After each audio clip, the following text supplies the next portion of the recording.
Well, I have the pleasure and the honor to introduce our lunch keynote. And Dr. Saundra Dalton-Smith is joining us. She's an internal medicine physician, best-selling author, and popular speaker who shares biblical truths to heal the body, mind, and spirit.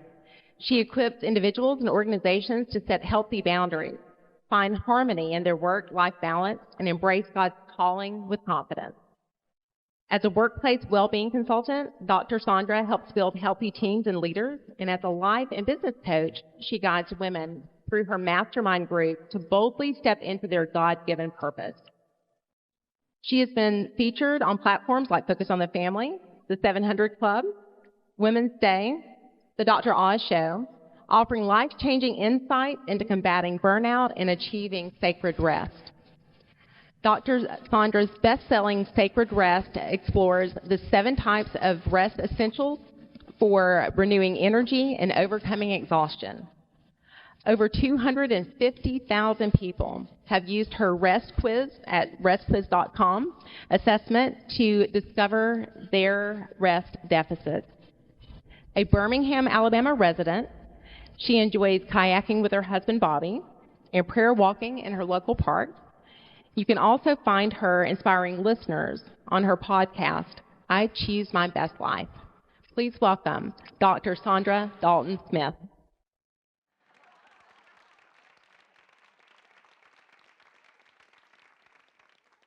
Well, I am excited to have an opportunity to share with you a little bit of what she just shared in that bio.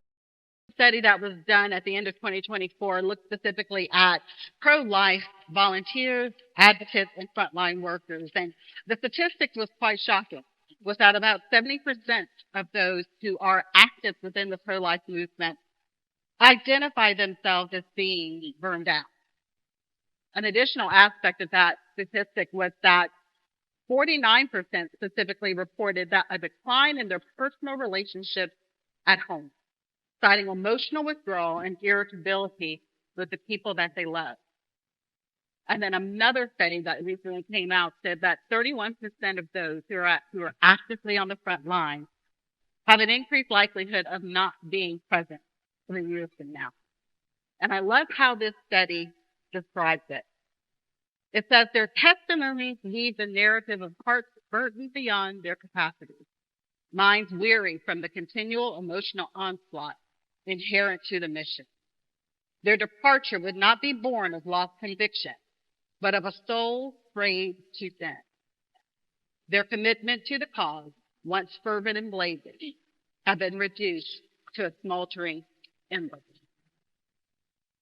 I came here today because I want to equip you to actually be here tomorrow, to understand how do you build yourself back up while staying active and passionate in the mission that you so called to. Now, the journey for me started when I burned out personally about 15 years ago now. And so I love being able to share that now to help build you back up. And I want to begin with you where God began with me.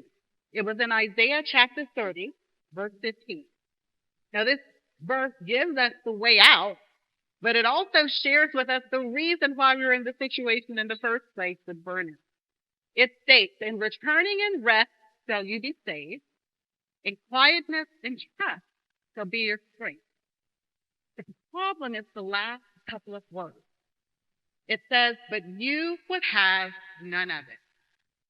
See, most of us who are present at an in-depth early training type day have a little bit more Martha than we do Mary.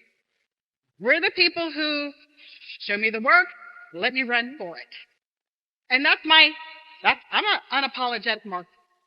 Something needs to get done, let me at it.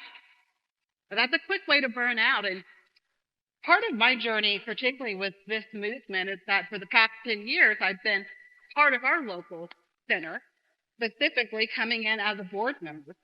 And when I came into the board, I didn't realize at the time that other centers had fundraisers. Our center didn't. But the moment I found out, it was like, turn me loose. Give me a pen, paper, let me find the caterers, find the place. We're going to put on an event. I ran hard in the direction of let's get this done. We'd never had an event. I sat down with our executive director at the time and I asked her, so how many people do you think I should plan for? She goes, well, we're a small center. We have 3 staff members, about 2 handfuls of volunteers. Maybe we can handle like 100 people. I had to stop her and ask, what's the God number? 100 sounds pretty small.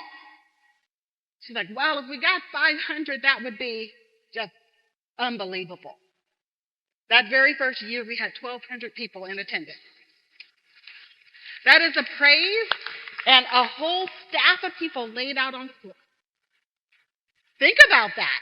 We have 3 full-time members, handful of volunteers, and I had the bright idea. This was in the time when Duck Dynasty was like so popular. I had the bright idea to invite one of those ladies and then get it on the radio and tell everybody we know to come learn about our center. It blew up ridiculously. And I remember sitting down with our team right after that event and looking at their faces, and we were so overjoyed with what God had done. But as a leader, I also quickly realized that I am part of the reason that they look the way they look that following week. They were at the end of themselves. And so what I want us to do is to take a look at, when we think about stress reduction, stress management, it's a term we've all heard, but how do we put that in practice? And as believers, what does that look like as far as the reason why it's so important to be sustainable? We think about the 4th commandment, remember the Sabbath and keep it holy. Sometimes I fear that we have become so pushed toward work and accomplishment that we don't actually continue to do the work of God in the way that God has intended us to do it. We think about even back on the 6 days when mankind was created. And as we know, the 7th day God rested. Have you ever wondered, what was mankind doing on that 7th day?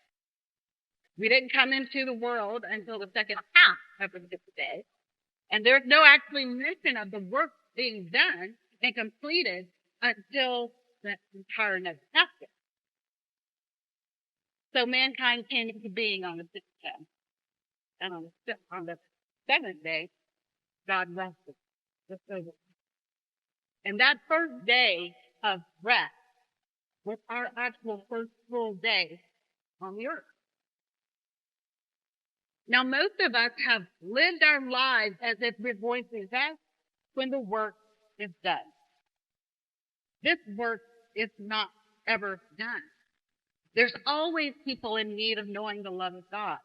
There's always people in need of understanding that healing and hope is possible. So if you're only going to rest when the work is done, you won't rest. But rest is actually not meant to be a reward. Rest is actually how we get empowered to do the work. You see, when God formed man, commissioned them, told them, have dominion, multiply, be fruitful, all the things, he realized that mankind cannot function on its own apart from him. Neither can you do the work that you're called to do apart from him. So rest can no longer be the option thing that we do on the side. It actually should be the place that we begin the work. When you are at your best, when your emotions, your energy, your ability to have compassion, your creativity, your innovation, but all of those things are optimized, that's when we step into the fullness of what is possible within this movement. So I want to start with sharing with you a little bit about why stress management has not been working. We've been talking about stress management now for the better half of years, and people are more stressed out now than they've ever been. Why is that? Well, stress management means that you are going to try to determine how much stress is in your life. If we had the ability to do that, I don't think any of us would have opted into COVID. We'd have said, nope, I'll budget COVID right up out of my schedule. You can't manage stress in the same way you manage a basic health. That is why you're failing at it. Stress is simply change and challenge. Even the good things, those 1,200 people, that was a good thing, but it was still stress. Stress in itself is not good or bad. It just is. It's the changes and challenges that come into your life. So then what hope is there? Well, the thing you can manage is your ability to recover from it.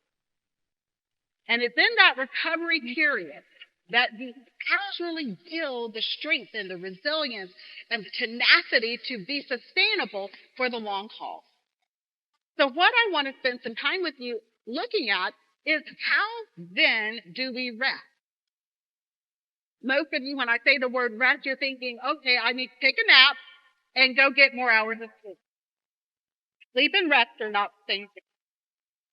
A large part of my research over these past years has been based around this concept of 7 different areas of depletion.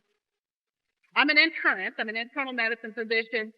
I worked 16 minutes from here, right down the road, at a hospital for the longest time and at a medical clinic. And in my hospital, someone comes in and they are bleeding. And I asked my nursing staff to suture them up.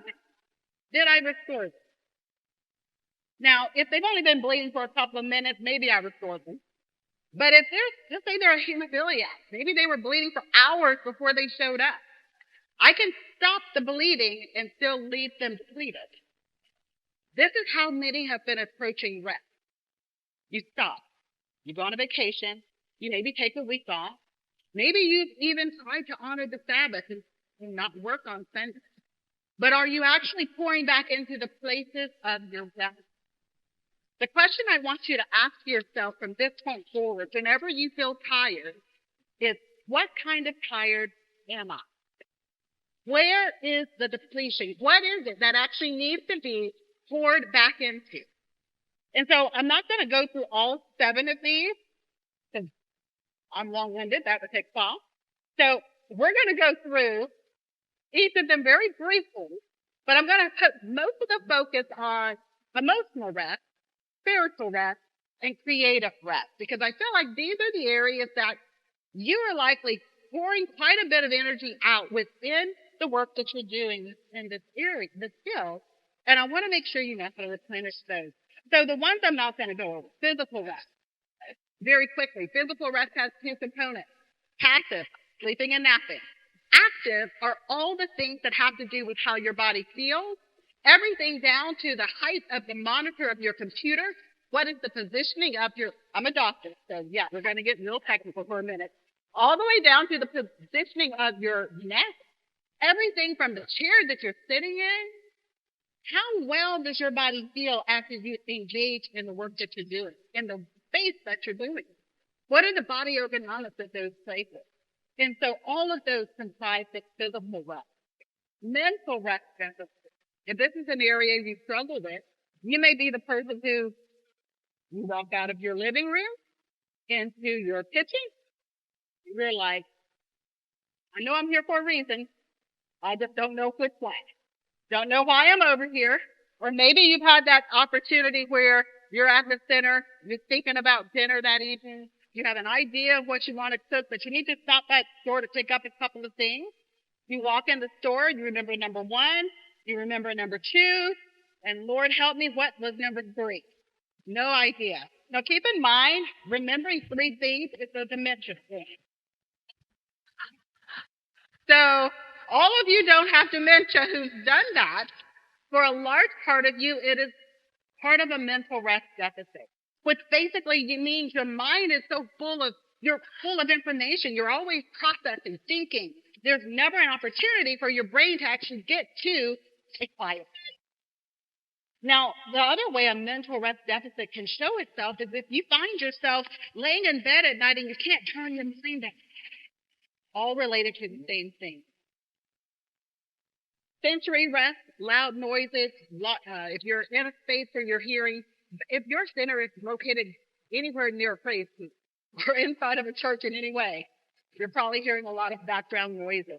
Even while you're here at the conference this week, you may find yourself at the end of day 3 or so, somewhere around Thursday or Friday, you may find that you're extremely less, despite having been seated for the majority of the time. Most of that is from a sensory overload syndrome. When you're in a room of this size, and especially as more people get added in, everything from the sounds of them moving their papers around in the different breakout rooms can lead to sensory overwhelm. In sensory rest deficits, most of us respond with irritation, agitation, rage, and anger. I want you to realize how this affects the work that you do. It's very hard to be compassionate. It's very hard to be patient when you don't have the capacity of these areas built back up. And specifically when we look at areas like emotional rest. You have men and women who are coming in who are sharing with you hard faces that they're in. Some choose life. Some do not. You are in the middle between that area having to deal with your own emotions in the process. So I'm going to ask you this, and I want you to think about it from the light of even Jesus. Jesus had circles of relationships. He had the masses, which is what you work with, your community, the masses. He had his inner 12, which were the close-knit group of people who were doing the work with the 12. Then he had those three that knew him at a level of intimacy and got opportunities to see parts of him revealed that no one else has to see. Mount of Transfiguration, the Garden of Gethsemane. I want you to identify who are those people in your life, because that's how we get emotional rest. Emotional rest comes when you're able to say the hard things. Now, I mentioned that I burned out, which is how God got me to slow down long enough to get my Martha behavior to actually start looking at this and studying this and researching this. And one of the areas that I had burned out in specifically was that emotional rest. Because as I mentioned, as an internist, I'm in a small town. When people come in, they weren't strangers to me. These were people I knew. Patients I've been seeing for 10, 20 years sometimes on that ICU bed at the end of the life. And I'm an empath. So when I see pain, I hurt for the person that's in front of me. I feel their emotion. But then I don't want to take all of that pain home to my family. So I stuffed it in my emotional backpack. I'm not going to talk about it. I'm not going to think about it. I'm not going to deal with it. I'm just going to keep shoving it in and shoving it in. I want you to stop for a moment and turn around and look into your own emotional backpack. What's in it? Where's the place that you feel safe enough to release it? Maybe it's with a trusted friend. For some of you, you can actually have emotional rest with your spouse without trauma dumping, because that's the fear. If I go home and I tell my spouse all the things that happen, it's like, we got HIPAA, right? So can't give them all the details. But that's actually trauma dumping. If I turn around and I tell all of the gore that happened in the ICU or the ER or any of that stuff, it actually doesn't get to the deepest part of the problem. The emotional rest isn't me going home telling my husband what the car looked like that had the accident and what people look like and what the parents said. It doesn't, none of that. What emotional rest looks like is me saying, I felt this small not being able to help that person. There was nothing I can do. Every part of me wanted to cry on that table with that. Where's the place that you feel safe enough to have that conversation? Because it's those places where the healing in you, the restoration, the pouring back in, occurs. And that leads us over into spiritual. Because sometimes we get so busy praying to God, we forget to have a relationship with Him. We forget to quiet ourselves and to actually hear His still small voice and see what He has to say to us. To allow ourselves to be ministered to so we can go out and tower that minister to us. And then finally, it's creative. Reaching new people, getting in front of your community, finding new ways to support those who are dealing with an unplanned pregnancy or contemplating taking the abortion pill or trying to figure out if they can ever be lovable again after an abortion. Those things require a level of innovation and creativity. Where is that innovation and creativity coming? Creativity is energy just like anything else. It does not come out of thin air. And most of you have experienced creative rest and probably didn't even know that you were doing it. Does anybody here love going to the beach? Round bodies of water or lakes or rivers? When you're standing at the ocean and you're looking out at the vastness of it and you're thinking about just how awesome it is that God created such a thing, and you feel that level of peace and restoration, that is what creative rest looks like. It's the rest that you experience when you allow yourself to appreciate beauty and you let it unlock creativity and innovation. Now, whether that's through nature, whether that's through listening to praise music, whether it's having a piece of art or gardening in your yard where the flowers themselves are renewing. We need to recognize that each of these types of rest has a place in our restoration and our ability to be sustained. If you are struggling to determine if you are one of the 70, let me start there. If you're one of those 7 out of 10 who you change, you're passionate, that you know yourself. And you can tell that you're not the best version of yourself. I invite you to visit restplace.com and actually learn which of the 7 types of rest you're deficient in. You get exactly 1 email. I'm not trying to add you to my email list. This is actually the way I do public service, because I believe that we have enough people who can actually help change the trajectory of our world if they just want so clear.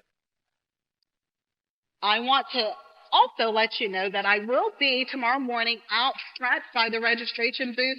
I am an author. I've written lots of different books. The book that I've been talking on is Sacred Rest. I have a new book out called Being Fully Known, specifically for those who are in the transition season and trying to learn how to be in the unknown place with God and still stay at peace. Also tomorrow, around 10 o'clock to 11 o'clock, I will be in the expo at the GOA Speakers booth. I love that I'm seeing some of the event planners and the executive directors that I have had the honor of speaking at your event. I'd love for you to stop by there because I always like to hear how your first centers are doing. And in closing, I want to share a little bit of the backstory about how I even became on the board of our particular center. You see, 20 years, actually 25 now, 25 years ago, about 15 years before I joined the board, I was the young woman who walked through those doors. I was the one who was unsure if she could ever be with me, uncertain whether or not God could love someone else, questioned, afraid. And I remember when I stepped through that door, the center was tiny at that time. The only way I even knew that it existed is because someone had come to our church for St. Susan. And I stood there on the threshold of that door. And I thought to myself, I am not going in. Because I know what she's going to tell me. And that is not what I want to do. And I don't know how long I stood there for. But the second my hand turned on and that door opened, I walked into something that completely changed me. The woman on the other end greeted me with so much love and so much concern that I had to stop and reconsider the decisions I was making. It turned my life completely around. I'm now the proud mama of 2 boys. I have a almost 21-year-old who will be in his senior year at the University of Alabama and a 19-year-old who is finishing up his freshman year at Auburn University. Don't ask how that works, because it's very interesting on SEC Sunday or Saturday. But I am so thankful for the work that you do. It is personal to me. And I am passionate about you being sustainable in truth. Because I had the privilege this past Easter Sunday to sit right behind the woman who was the face that greeted me at the door, with both of my boys between me and my husband on the other side. And I get the opportunity to let her know. And I've told her this many times. I've spoken on stages around the world, arenas with thousands of people. I had the privilege of working with everybody on the military, close to 500 and Fortune 100 companies. Every bit of that fruit is fruit from that pregnancy health thing. Because I would not have had the confidence or the emotional and spiritual stability to do what I do had it not been for that woman and that sin being in that small town. So thank you for being on Jesus. Thank you for being the people who run towards others who are in pain, who run towards the hurting and the wounded. Thank you for being those who run to the morning and leave the 99 to chase after that one lost sheep, bringing them back into the system. Amen.